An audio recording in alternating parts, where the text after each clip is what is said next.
What an absolutely massive win for West Ham United. 1-0 at home. They needed it, man. They really bad needed it because West Ham, to be completely honest, they've been struggling this season. And although they weren't at their best this game, they haven't been at their best all season, yet they still managed to pull off a victory. And again, Southampton and team that's bottom of the table, they're going to be fighting for every single point. You're able to win that match, it speaks volumes. Because it's a recovery season for a lot of these teams. A lot of the teams at the start of the season would not have expected to be in the position they are in now. The likes of the Leicester's, West Ham included, where you're in a relegation battle. Whether you like it or not, there's 10 or so games left. The running has started. No more international breaks. You're fighting for your life to stay in the Premier League. And it's got to that stage of the season. You don't want to go down because no team wants to, and nothing can be taken for granted. So the fact West Ham were able to win today is a massive statement for them. It wasn't pretty. It wasn't going to be. I'm sure a lot of the fans would have hoped to win this game, maybe 3-0, 4-0 against bottom of the table Southampton. But when you're in the position you're in, you just have to get 3 points, no matter how you get it. And the way West Ham got it today was scrappy. It was the likes of a team trying to survive relegation. It wasn't pretty. It wasn't free-flowing football, but the result was there. And the result was there for West Ham for a header in the first half for one of their centre-backs. Aguerd, I believe is pronounced. Potentially offside. VAR got involved, said it wasn't offside, and we have to take their word for it. Goal given. That was the first goal, and that was so important, man, because that literally set the statement and set the benchmark for West Ham to keep on going. Southampton were here and there having some chances, but never really, to be honest, looked like scoring. If Southampton, only when they brought that 6'7" strike off the bench, did I really start to think, oh, Southampton might have something going here. But other than that, Southampton never really looked dangerous, to be completely honest. At times, they looked like they were going somewhere. There was some beautiful football down the middle of the park. James Ward-Prowse getting involved, swinging it out left and right. But their attack proved it was just redundant. Walcott up there, he just didn't look like he was doing anything. He's definitely lost a yard. They had no out ball. And it really looked like Southampton were a shell of what they've been in seasons gone by. And they probably are one of the favourites to go down, to be honest. They're bottom of the table. They're sitting there stone bottom, 23 points. West Ham, massive win for them. Brings them up to 14th with 27 points. So it's still all up for grabs, man. I mean, the way the relegation battle is, even if you win one game, you can jump so many positions. West Ham are up to 14th now. But equally, you can lose a game and you're all the way back down if other teams around you pick up points. That's the way it's going. And you can't take anything for granted. West Ham here, they're a side that have struggled this season, struggled massively. The Europa Conference League, I think, has kept David Moyes in his job, to be completely honest, because that's a man that has not looked like he's really got a firm control of West Ham this season. The Conference League games against Larnaca or wherever else is keeping them going, because if they win that, they can still get Europa League football, which at the end of the day, if they survive this season, no matter whether it is surviving as 8th place team or 16th place team, and they win the Europa Conference League, that it has to be a W season for West Ham, because they get European football in the Europa League next season, and they're still in the Premier League. But not even the most pessimistic West Ham fans at the start of the season would have assumed their club would be in a relegation battle. But that's just the way it's going. The amount of money that's been thrown around in football nowadays. Teams like Nottingham Forest signing 20 or so players, signing Keylor Navas, for example. It's crazy amount of money that's going around. So you can't afford to drop down into the Championship, for example. You need to keep at the top of your game. And the Premier League is exactly that. Big up True Guna for joining in. Loving the shirt, brother. Of course, man. The team that won the World Cup. Big up Argentina and Messi. Appreciate you checking in, bro. In terms of the actual moving on to Southampton now, they are bottom. They are stone cold bottom of the Premier League table. Are they going to survive? If I had a gun to my head right now and someone asked me, do I think Southampton are surviving? I'm saying no, to be honest. I really can't see it happening. But they are a team that can pull off results. They've got a good mix of experienced and young players in there. Someone like Walcott, of course, experienced player. They've also got the young players like Lavia, for example. James Ward-Prowse, a veteran. He's been around the game. He's been around the block. And his set pieces might save Southampton. They've got a massive game against Man City next week. Massive game on Saturday. A lot of people are saying it's Man City. It's a write-off. You're not going to win. Southampton actually do well against Man City.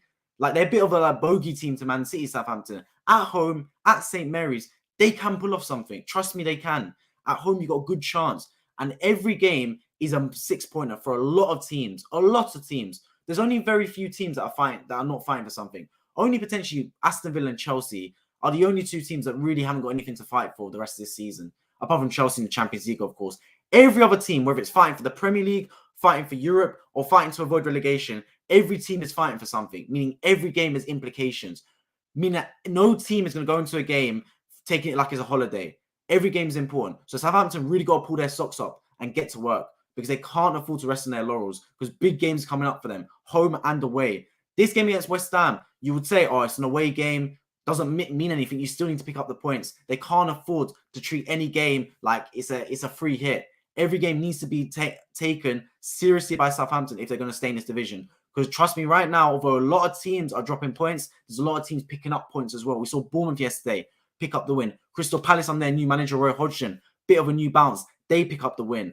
Very soon, it might start to create a gap at the bottom of the table teams, moving away from other teams starting to claw up the table a bit more, start to pick up some points as we head to the tail end of the season. Another big thing that happened, Leicester City have sacked Brendan Rodgers, or he's left by mutual consent. Either way, he's been sacked. He's gone. Harsh, potentially, but Leicester are making a change. Leicester sit in the relegated, as one of the relegated sides. They're in the bottom three. Who would have thought at the start of the season? Definitely not me. I wouldn't have thought Leicester would be there, but they're there. And they've made the decision to sack their manager, Brendan Rodgers. It's extremely harsh, given what he's done for the club. He's brought them close to Europe on multiple occasions. He's, of course, won the FA Cup for Leicester City, but they needed a change, and they made it happen. What's going to happen there? Who are they going to sign? They're going to need a top manager in there, a manager with experience to keep them in the Premier League. There's a lot of teams now down the bottom relegation battle that have signed managers that are not necessarily exciting project managers, but just managers to keep them in the division. Like, have you noticed that? Crystal Palace, they sacked Vieira, potentially a young, exciting, up-and-coming manager. They want Roy Hodgson in. It's a step back because they had Hodgson before they brought in Vieira, but they just want to stay in the division. That's just the way it's gone, man. Certain teams, they've looked at it and they've gone, we just need to stay in. Everton as well, sacked Frank Lampard, young, up-and-coming manager to bring in Sean Dyche, stay in the division. Push comes to shove, they need to get in these managers that are just going to keep you there. They're not managers that are going to play exciting football. They're not managers that are going to build some kind of project and some brand around the football club. They're just a manager that's going to get results. And I think Leicester City might go that route because they've got too many top players to get relegated. They've got too many players on a big wage bill to get relegated. Yuri Tielemans, Jamie Vardy, etc. These players do not want to get relegated. They can't. Harvey Barnes. You need to stay in the division. There's a lot of teams like that. But nothing is taken for granted. Just because you are Leicester, just because you are West Ham, just because you are Southampton, teams that have been in the Premier League for years, it doesn't mean you deserve to stay here. Not by any stretch of the imagination. You have to earn to stay in the Premier League. Because I'll tell you one thing. Teams like Bournemouth, teams like Forest, they're not going to sit there and go, oh, we just came up to the Premier League this season. It's okay if we go back down. Not by any stretch of the imagination. They want to stay there. They want to stay in the Premier League for years to come. So it's going to be a dogfight down there. And I'm really excited watching every Premier League match because, honestly, this is one of the best seasons in recent years for me. One of the best seasons of football because every team is fighting for something, basically. There's fights everywhere, up and down. Every game has implications. Whether you're looking at a game, like in seasons gone by, no disrespect to either of these teams, I would not have watched West Ham or Southampton because I don't support either of those sides. And it would have no implication on my team, Arsenal. But because of the relegation battle, I really was excited watching this game. I was thinking, wow, what team's going to win? What team isn't going to win? What team is going to take the points and move themselves up the table? It's really got implications. Just like the game later today, Newcastle versus Manchester United. Massive implications for making Champions League football. So every game in the Premier League means something. So it's so exciting to watch. Definitely one of the best Premier League seasons in recent years for sure. Definitely, in my opinion, from what I've seen, the caliber of football, the games I'm watching, the teams fighting for every position is so important and so good as well to watch.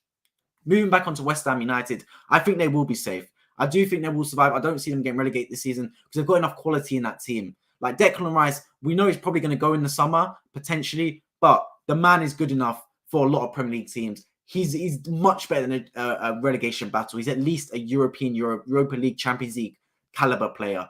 So they've got enough quality in there. Bowen is quality, man. Paqueta, obviously, we haven't seen the best of him, but he is a quality player. He plays for Brazil and they're starting 11, man. You're not a bad footballer if you don't start for Brazil. Sorry, you're not a bad footballer if you start for Brazil in an attacking position, man. That's a team, that's a country abundant with top talents. So West Ham, by no stretch of imagination, have bad players. They've got really good footballers in there. So I can't see West Ham getting relegated. That being said, it's not like they're assumed to stay in the Premier League. They do need to fight every battle, but I look at their fixtures. There's some games in there they can get results in. They're going to be the big games of the teams around them. The Southampton today, a 1-0 win. They've got Bournemouth coming up, Crystal Palace. Those are the big games for West Ham United. Can you beat the teams around you? Because when you play teams like Liverpool, like Arsenal, it's great if you nick a draw or something like that. But that's not going to decide whether you stay in division or not. The games against the teams around you is what decides if you stay in the Premier League. And they've got a lifeline. There's a lot of teams struggling in the season that they are able to stay in division because it's been a poor season, a very poor season for West Ham United. As I said earlier on in the stream, the fact that David Moyes has got so far in Europa Conference League has probably saved his job, to be honest. There's a lot of teams around him that have sacked their managers already and gone for plan B managers that are going to keep them in division. West Ham stuck by David Moyes. He's a veteran. He's been around the block. And I think the fact that they've stayed in Europa Conference League has probably saved him a little bit. He needs to pull that team together and get some results. Because one way or another, they need to stay in this division. It's like that, just like a lot of teams. Leicester City is another one that needs to stay in the division. If I had to choose my 3 teams to get relegated right now, if I had to make an option, you lot as well, leaving a live chat who you believe is going to get relegated. I'd say I believe Southampton are going down, to be completely honest. I think Leeds United will go down, and I think Bournemouth. I think those 3 teams, unfortunately, are going to be the 3 to go down. If I had to choose right now, it'd be Southampton, Leeds, and Bournemouth. I'm not sure of the order, but those are the 3. Why? Because Southampton today have showed they've not quite got enough quality. They haven't got enough quality in the final third. They're going to need it's like a Ward-Prowse set piece they're waiting for every game. They're waiting for Ward-Prowse to score from a set piece every single game, and it's not going to be good enough. It won't be enough to keep me in the division, I don't believe. Leeds United, why? I watched them yesterday against Arsenal, and although they were all right at times, I don't see they haven't got the right manager in. If you sack Jesse Marsch, you bring in a manager that can keep you in the division. Javi Garcia is not that. I don't rate Javi Garcia. I really don't. So I can't see Leeds staying up with that respect. They've got some great players, and I wish them the best, but they've had a lot of injury issues as well, man. Like, we've seen Tyler Adams out for a lot of the season. Who knows if they're going to stay up? Bournemouth's a strange one, because under Gary O'Neill, I've seen them put in some brilliant performances, and they won again yesterday, Bournemouth. I saw them play against Arsenal, mightily close to getting at least a draw in that match. They beat Liverpool as well. Brilliant game for them. But have they got the experience to stay in the division? That's what I'm not too sure about with Bournemouth. The other teams around them, the West Ham, the Leicesters, even Nottingham Forest look like they got some points about them. Wolves, I think they got enough to stay in the division. I just think those teams, when I look at them, Everton as well, under Sean Dyche, they've got an edge to them, those teams. Do I see Southampton have an edge to them? Not really. Same with Leeds and same with Bournemouth. Those teams don't have an edge. They don't play enough ugly football. Yo, RD12, thank you for popping into the chat room and into the stream. Appreciate you checking in. We'll have another stream after this one. After Man United Newcastle will be a massive match. I can't wait for that one as well. Massive implications on the Champions League race. But yeah, to stay in the division, to stay in the Premier League, there's about 8 or 9 teams fighting to stay in the Premier League this season. You need the edge. One way or another, you need the edge. You need to play ugly at times. And West Ham did that a little bit today. They did. West Ham weren't at their best. They really weren't. They haven't been at their best all season. But they found a way to get the 3 points. And that's all that matters for them, man. It wasn't pretty. It wasn't free-flowing football. It wasn't Bowen running riot. It wasn't Declan Rice dominating the midfield. But they scored from a set piece and they defended well. They got a 1-0 clean sheet win. And there's a team a long time ago in Arsenal that used to, under George Graham, used to get 1-0s for fun and win the Premier League from it. So sometimes, some way, you need to win football matches. And West Ham are figuring that out today. It's a massive game against Southampton. Massive. When you play against teams around you, it says relegation 6 pointer. That's what I've titled this live stream. Relegation 6 pointer. You have to win those games, man. And I do believe teams like West Ham, like Leicester, like Everton, by hook or by crook, by quality or by edge, they will find a way to stay in this division. I would really be surprised if one of those 3 teams go down. Equally, I can see a team like Leeds, like Bournemouth, like Southampton, potentially having enough to stay up. So it's going to be really exciting to see what's to come. A lot of important games down the bottom of the Premier League table. And I really want to see who manages to stay up because, trust me, going down to the Championship, if a team like West Ham goes down, boy, that's big. Think about the amount of contracts they have. The players like Declan Rice, the players like Bowen. These are big players. And if you go down to the Championship, you're forced to sell a lot of them because you won't have the income or the revenue coming in to try and keep those players at your football club. And then when Arsenal or Chelsea come knocking for Declan Rice, they suddenly go, hold on a minute, you wanted 80 million, you're relegated now, you need the money. We'll pay you 40, for example. Then West Ham, their hands are tied. I know they get a parachute payment, dropping down to Championship, but still, no team of those big caliber players wants to drop down. Leicester, West Ham, it'd be a travesty if those teams get relegated. Every game is a massive game. 9 teams in the relegation battle. Exactly, C1. Exactly as I said. Every game is absolutely massive for these football clubs. And some teams, look, at the start of the season, would they have expected to be in relegation battle? Absolutely not. I don't think any West Ham fan, any Leicester fan would have thought, oh, hang on a minute, we're in a relegation battle. How'd this happen? I thought we'd be in the top half of the table, potentially fighting for Europa Conference League. But as that's the way the season's gone. The way the season's gone, certain teams have been pulled down into this relegation battle, and now it's push comes to shove. By any means possible, you stay in this division. That's the way it's got to be. Vieira, Tuchel, Conte, Gerrard have been sacked before Moyes. Very good point. Very, very good point. Tuchel was a bad sacking, I think. I think they wanted to change it around, and it kind of shows the grass isn't always green on the other side. Conte as well under Tottenham, he had to go after his outburst, to be completely honest. Even though Spurs were fourth in the table, their football was terrible. I've watched a lot of Tottenham games this season and it was absolutely terrible. But Vieira, Gerrard, Lampard, those three have been sacked. And Jesse Marsch as well. Those four relegation teams have sacked their manager. Why? Young up-and-coming managers. Teams I thought about and they said, look, we've got a young project manager, whether it is Jesse Marsch, Patrick Vieira, Frank Lampard, Steven Gerrard. But when it's come to this stage of the season, we need results. And they've sacked those managers. They've decided to pull the trigger and go, we're going to get rid of Frank Lampard, even though he's got potential to be a good manager one day. And I see he's a young up-and-coming manager. We need results right now to keep Everton in the division. We're bringing in Sean Dyche. Crystal Palace, we've got Vieira, young up-and-coming manager, exciting football, Elise, Zaha, etc. But we need to stay in the division. You're gone. In comes Roy Hodgson. A step back from where they were before. Rodgers again today as well. He's gone as well. It's got to a point sometimes where if you're a relegation team, you get a bit nervous, you start sweating. We can't afford to keep these project managers in because you need experience. At this time in the season, experience wins, man. Old heads, veterans that have been around the block know how to keep your team in the division. You can't afford to have a young manager that's potentially going to bring the team down. And that might be Southampton's downfall. Because although I have a lot of respect for their manager, man, he's a young guy. Obviously came in after Hasenhüttl departed. Has he got the experience to keep this team in the division? I don't think he does. And that's why Southampton, for me, is one of the favourites to go down, unfortunately. This could be one of those seasons with 2 games left. 6 teams could fill all 3 places. Exactly. The Premier League this season has been unbelievable. Everything is up for grabs. It's one of the hardest to predict. Normally by April, you kind of know where the Premier League's going. You've got a good idea who's going to win the league, a good idea who's making top 4, good idea who's making the Europa League and who's getting relegated. But here, it's all up for grabs. Honestly, like you would not put money on it because who knows what's happening. You don't know who's going to win the league. You don't know who's making Champions League. You don't know who's going to get relegated. Honestly, anyone could get relegated right now. And that's why it's such a dogfight. And that's why I decided to watch this game because I wouldn't normally watch West Ham Southampton. Neither team has much implication on my team, Arsenal. But because of how exciting it is, because I really want to keep in touch with a lot of football, especially the relegation battle, I thought, you know what, let's watch it. And although it wasn't a high-scoring game, I could see the intensity from both teams. It was a game that neither side really wanted to lose, but West Ham, big up them, they pulled out. Rodgers as well, exactly. Leicester City have decided to sack Rodgers, man. People say, where's the fairness? Where's the equity? Where's the equality in this game? Brendan Rodgers, amazing for Leicester City. Took them to Europe, won them the FA Cup. He's gone now. Why? Because they need to make a change. When you're down at the bottom of the table, when you're flirting with relegation, you can't afford to have any niceties. There's no niceness in football. It's a business. And at the end of the day, if your man just not getting results, doesn't matter what you've done before, they will sack you. This is the same club that sacked Ranieri 18 months or so after he won them the Premier League. Imagine, you've won the Premier League for Leicester and they still have the nerve to sack you 18 months later.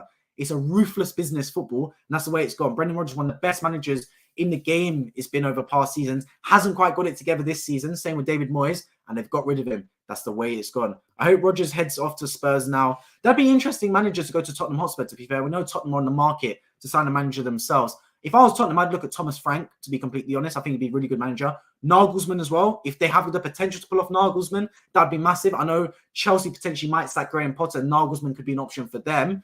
Really, really interesting what happens there. I do think Spurs need to get a project manager now. They can't afford to have any more of these serial winners because they're not winning anything and they're playing ugly football. They need to go back to playing some exciting football under someone like Pochettino. Everton play tomorrow against Tottenham. Massive game for them. Exactly. I'll be live streaming after that game as well. Check out my community tab if you want to see the games. I will be live streaming my reaction to Everton Tottenham is one of those, as well as Chelsea Liverpool and Manchester United Brentford. And of course, the game today, massive match. Newcastle United versus Manchester United. I'll be streaming my reaction to as well. So make sure you subscribe and turn on bell notifications. Everton play tomorrow against Tottenham. Massive game at both ends of the table. I think Everton will do well. I think Everton will get at least a point from that game because that's the thing. The reason I believe Everton will stay in this division is because they've got an edge about them. West Ham and Everton and Leicester to an extent as well, they've got an edge. Like, you don't want to go to Goodison Park. It's one of those grounds where it's hostile. My team Arsenal lost there. Because it's just one of those games, man. The crowd's on top of you. You got Sean Dyche as your manager. If to stay in the Premier League, you need to have an edge to you. And maybe it is your home ground. Maybe it is your home form. Maybe it is the fact that you can play ugly football and get results. And I see Everton having the potential to do that. So I really would not want to face Everton, to be honest. And I think Tottenham will struggle in that game. Going to Goodison Park under the lights at night, playing that Onana, Ghana game, midfield. Yeah, it's going to be a struggle for Tottenham. I can really see Everton getting at least a point from that game. If I had to predict, I'd predict 1-0 Everton or 0-0 in that match. I can see Hasenhüttl going Leicester. Potentially, I think if I was Leicester, would I get for Hasenhüttl though? I wouldn't, to be completely honest. I think he's a manager that you want to upgrade if you're Leicester, right? Like if you're getting rid of Brendan Rodgers, you want to bring in a top manager that can potentially compete. I know Rafa Benitez has been talked about. Whether he'd go to Leicester is a whole nother story, to be completely honest. I don't know whether he would want to go to Leicester. I don't blame him, to be completely honest. It's hardly a top club to go to anymore. But I think it is going to be one of those Leicester where they bring a manager that's got experience. It's just the way it's going. Not necessarily a manager that's exciting, but a manager that's going to keep them in the division, because that's the way it's got for some of these teams. Leicester cannot afford to get relegated. Out of every team there, West Ham and Leicester are the two teams that cannot get relegated. Obviously they can, but in terms of their revenue, in terms of their salaries, in terms of how big a club is, them two, they really can't. Like other teams, if Bournemouth go down, obviously it'd be distraught for their fan base. If Southampton go down equally, especially given how long they've been in the Premier League. But those are clubs that are project clubs, academy clubs. They can survive. West Ham, Leicester, for them to go down, it is a travesty. Everton as well to an extent. But to be fair, Everton, they've been flirting with relegations for a few seasons now. And eventually you will drop. You can't keep flirting with relegation and not go down. You're playing with death. And that's what's happening with Everton right now. Can they survive another season in and around the bottom? Because sooner rather than later, you need to start climbing back up, because you will get sucked down and you will drop out of those places, man. Honestly, I think Potter again played really good, but unfortunately, football is a results-based business, so fans have the right to want him out. Personally, I'm blaming the attackers. I see you, because I watched that game, Aston Villa versus Chelsea. I was going to stream, but something came up, so I couldn't. I know Chelsea lost 2-0, but Chelsea can play football. I see it. I really do see Chelsea playing football. Like, they had something like 30 attempts yesterday, or 20 attempts, something like that. I see them creating chances. They're just not putting the ball in the back of the net. Their final pass, their final shot is missing. You're right, it's the attackers. You do have to blame Potter at the end of the day, because you can't lose 2-0 at home to Aston Villa. You can't. Chelsea have lost too many games, and their form is relegation-wise. And if they do, and if he does get sacked, he can't blame anyone, Graham Potter, other than himself. But I do see something there. I do. I have to admit, it's similar to Arteta. When Arteta was at Arsenal, although we were losing games and not getting any results, I saw some kind of football being played, and I see it with Graham Potter. I do see a style of football being implemented. It's tough. I rate him. I'll tell you why I rate Graham Potter more than anything. Is because when you go into a job, it's very easy to play a back five and just defend. Someone like Sean Dyche is doing, for example. But Graham Potter, fair play to him, he's come into the job, and although he's not getting results, he's really tried to play exciting football and really tried to play front foot, attacking football. And although it hasn't manufactured in goals and results, and although they do look feeble at the back, conceding 2 goals against Everton and even 2 goals against Aston Villa at home yesterday as well, I do see a style there, and I do see a team that looks like they're trying to play football and trying to play on the front foot, and that's very hard to do. It's very hard, especially when you come into a job and you're under fire. It's very easy to batten down the hatches, become like a turtle, just retreat into your shell and try and play defensive football to just get results. But he hasn't done that. So fair play to him, Graham Potter, for trying to play attacking football. I wish him the best, because he is an English manager. I do wish him the best to stay in the job as long as possible. Whether he will or not, that's up to Chelsea, and I'm not entirely sure, to be completely honest. I would not be surprised if they do sack him, especially with someone like Julian Nagelsmann, who is another project manager, but a much better version than Graham Potter, being available on the market. Who on earth do you play against Liverpool? 4-2-4. I wish you could have set up with that if it wasn't that attacking. It's a good point for Chelsea, man. Who's they play against Liverpool? At home, I think Liverpool struggling as well. It's going to be a massive game. Massive game. Not in terms of the table necessarily. I know Liverpool fighting for top 4. Chelsea aren't necessarily fighting for anything. Just a massive game to see where Chelsea are at. Because when you play a top team in Liverpool, right, are you going to play your attacking style and let Liverpool counter-attack you? Or are you going to sit back and let Liverpool try and play you on their offensive style and you try and counter-attack? I'm not too sure. Either way, it's going to be an interesting game. I can't wait for it. I do think Chelsea have got some players in there that have outstayed their welcome. I think Kai Havertz, why is he still playing football for them? Why? I have no ratings for Kai Havertz whatsoever. Mudryk again yesterday, man, the Ukrainian boy.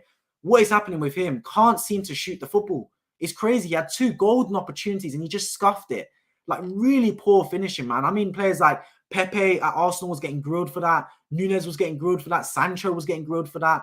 Mudryk's not getting the same type of thing from opposition fans. Not too sure. I can't lie. I would have wanted him at Arsenal, but something's not quite working there. Chelsea just aren't clicking by all accounts. I'm interested to see how they perform against Liverpool on Tuesday, because those are 2 struggling teams. Can't wait for it. And I will be streaming after that match, so make sure you subscribe. You don't want to miss it. I want to hear your thoughts as well after that game. Yesterday was not all on the manager. He can't go on the pitch to score. Of course, the manager doesn't kick any footballs, but the manager does reflect on the team. When a team plays with confidence, it's a lot because they have confidence in the manager. That is a team in Chelsea that has zero confidence, zero whatsoever. They don't look like they're going to score. They don't. And the funny thing is, it's a chicken and egg because the longer they go without scoring, the less confidence they have that they are going to score. It's crazy. Like the fans have no faith in the team, and it's kind of going onto the pitch because it's radiating onto the pitch. They have so many attacking talents. Kai Havertz, Mudryk, Noni Madueke. We're talking about players that are worth a lot of money, man. Pulisic off the bench. Like these players cost a lot of money, but it's just not clicking for Chelsea whatsoever. It needs time. Graham Potter needs a pre-season, to be fair to him, where you can implement your ideas. I mean, look at Arsenal this season. The way Arsenal played this season compared to last season is night and day. You can say last season Arsenal played well. We did. But the way we play football this season, the way the team's been tacticians, Xhaka going into offensive areas, the way that Partey shielding the back four, the way Zinchenko comes into midfield, that is a completely different team from Arsenal last season. Night and day, completely different. So give Graham Potter a pre-season maybe. If anything, you got to give him a pre-season or you sack him now because it's not going to change. It's not going to suddenly click during the season. I can't see it. I can only see Chelsea really changing from next season. But I have a lot of faith in Chelsea potentially becoming a top team for years to come if they sort it out because that is a team that can go somewhere. 100% have faith in it. Terrible match. West Ham and Southampton are poor. I feel you, but it's a relegation battle. In a relegation battle, you're not going to get like a flary game because both teams are tight, it's tense, it's cagey. West Ham and Southampton are two poor teams, but West Ham got the result, and I tipped them to stay up because West Ham have an edge. They can play this way. They've got a top player in Declan Rice in there who doesn't deserve to go down. So they've got these players that, whether they like it or not, they can piece together results and stay in the division. That's just the way it is. And today, they weren't playing their best. They haven't played their best all season, but they did just enough to stay in the Premier League. Oh, sorry, not stay in the Premier League, to stay in this match and win this football match and hopefully set themselves a chance to stay in this Premier League. To be fair, if you had two centre-backs on the bench and you didn't use any of them, I mean, exactly. They got to a point where they took off Marc Cucurella, who's been another flop signing, by the way. Massively flop signing of the season for me, Marc Cucurella. And you're playing Koulibaly as one defender with Chilwell next to him. It's crazy. What happened to Badiashile? I mean, he might be injured. I'm not too sure. I thought he was all right when I saw him on the pitch last time. Fofana, he can't seem to stay out of the surgery room, to be completely honest. I think he's a decent player. It's crazy the situation Chelsea in. So they spend even more money in summer. Who knows, man? It's absolutely crazy to see. We've got 3 games on Tuesday, and 5 of those 6 teams involved are at the bottom. That's what I'm saying. The Premier League this season is so fun to watch. It's amazing. Every game has implications. Whether you're watching because you're a team that might get relegated, or whether you're watching because you're a team that might win the league or get Europe, every single team is fighting for something. So every single game has implications. Literally. It's so crazy, man. I can't believe it. So Tuesday, of course, will be massive as well. I will be paying most attention to Chelsea, Liverpool, because it's 2 top teams, and I want to see where both teams are at. 2 teams have been struggling and really have not had the season either side really would have thought would happen. Trossard, Saka, Martinelli, Jesus, who gets dropped here? Good point. Head to the Arsenal-Liverpool game. For me, I would start Jesus, Saka, Martinelli, for me. But the 2 players, Jesus and Saka, has to start for me. They have to. So it's either Trossard or Martinelli. I'd give Martinelli the benefit of the doubt just because Martinelli, Saka, and Jesus have played together more often. But if it's Trossard, Jesus, Saka, I would not butt my head at that whatsoever. I'd be completely fine with that. But Jesus and Saka have to start. Jesus because he's these type of players. You need him in the big games. And Saka because you can't drop Saka. I know he didn't play yesterday, but it's because he was ill. Saka, you have to play. He's a top player. He's our only player that's actually born and bred right winger because both Trossard and Martinelli, we were playing out of position on the right-hand side. I said it's not all about the manager, but he is to blame. Yeah, of course. I mean, whenever a team loses, it's never 100% down to the players or the manager, but they have to share equal part of the blame. But unfortunately, as it is in football, as it is in every other industry on planet Earth, the manager takes the fall. If your employee messes up, the manager gets blamed. That's just the way it is in any line of work. No one wants to be a Premier League manager because it's one of the most volatile positions as in any occupation in the world, really. And the way it's going, if you're managing Chelsea, Graham Potter knew what he was doing when he signed up for it. You're not managing at Brighton anymore. You're managing at Chelsea. No disrespect, Brighton are an amazingly run football club. They're a brilliant team that's doing so well this season. But Chelsea, they're a top side. Chelsea, man, big implications when you run Chelsea Football Club. You got more media on you. You got more fans on your back. You got a bigger stadium to fill. Suddenly, you become a team that's not fighting just in the Premier League. You're fighting in the Champions League. Everything you do is magnified. And if you can't keep up with it, I'm sorry, but you're going to go. And that's just the way it is for Graham Potter. He's got to be able to roll his sleeves up. Okay, last few comments, guys. I'm going to turn off the stream to watch the Newcastle-Manchester United match, but I will be streaming after that game. So be sure to check in. The stream will start about 6:30 when the game's done. Graham Potter needs to sign a striker like Mitoma. Seeing as this owner wants to be Brighton 2.0. Cairo Mitoma. Let me tell you guys about Cairo Mitoma. This brother's a baller, man. I love Cairo Mitoma. What a player on that left-hand side. So good. He went to university to study one-on-one, to study dribbling, sports psychology. He wrote a thesis on one-on-one dribbling. This boy is amazing, man.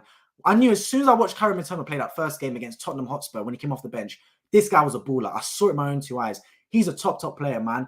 Top team's going to be circling around for Mitoma in the summer. I promise you that. This brother can play football. He is a top baller. Sorry, I'm wrong. 4 of the 6 on Tuesday are in a relegation battle. Leicester versus Villa, Leeds versus Forest, Bournemouth versus Brighton. Crazy game, man. Crazy games. I think Leicester versus Villa, Leicester that's a 6-pointer for them. They got to get it. I'm hoping they're hoping for a new manager bounce. Leeds versus Forest, another massive game. Massive game. I think if Forest get at least a point, I'll be happy. And Bournemouth versus Brighton. I mean, Brighton's never an easy team to play, but I think Bournemouth's going to hope and pray at home. Their home form's been good recently. They can try and pick up some points. And of course, Chelsea versus Liverpool, the game I'll be tuning into most notably because that's a massive game. And the final comment of the day, Trossard did score a hat-trick against Liverpool earlier in the season, which is why it's so tough to pick between 4 of them. That's a good point. When Brighton played Liverpool, I believe it was 3-3, if I'm not mistaken, something like that. Trossard did score a hat-trick, and he run Trent Alexander-Arnold into the ground. We have to target the weaknesses. When you're playing football, and just like in life, you target weaknesses. You have no respect. Sorry, not no respect. You don't give the enemy any sort of breathing room. You don't let the enemy off the hook. Trent Alexander-Arnold is Liverpool's weakness. You exploit their weakness. Trossard already has scored a hat-trick at Anfield. He knows what to do there. So for me, honestly, if we start Trossard over Martinelli, I would not be mad at that whatsoever. I have faith in Arteta to choose the right team. But I just said Martinelli, Saka, Jesus purely because they've got more experience playing together in that respect. And this isn't really a game you want to experiment. The main thing for me is we need Saliba back in that team. That's who I really want back, to be completely honest. The front three, I'll let them take care of themselves. Just give me Saliba in that back four and I'll be confident. And again, Martinelli roasted Trent at the Emirates. Exactly, that was true as well. Trent just gets roasted by every single player on planet Earth, it seems. But yeah, I want to thank you guys all for tuning into this stream for the West Ham versus Southampton. I'll be streaming in a couple hours' time after Newcastle versus Manchester United, another massive game. I can't wait for that one. Make sure you subscribe if you haven't already. I'll be streaming my reaction to a lot of Premier League matches this week. Check out my community tab to see the games I'll be streaming my reaction to. I've been Wifeable. I appreciate you guys really tuning into this stream. I hope to catch you all in my next one. Take care.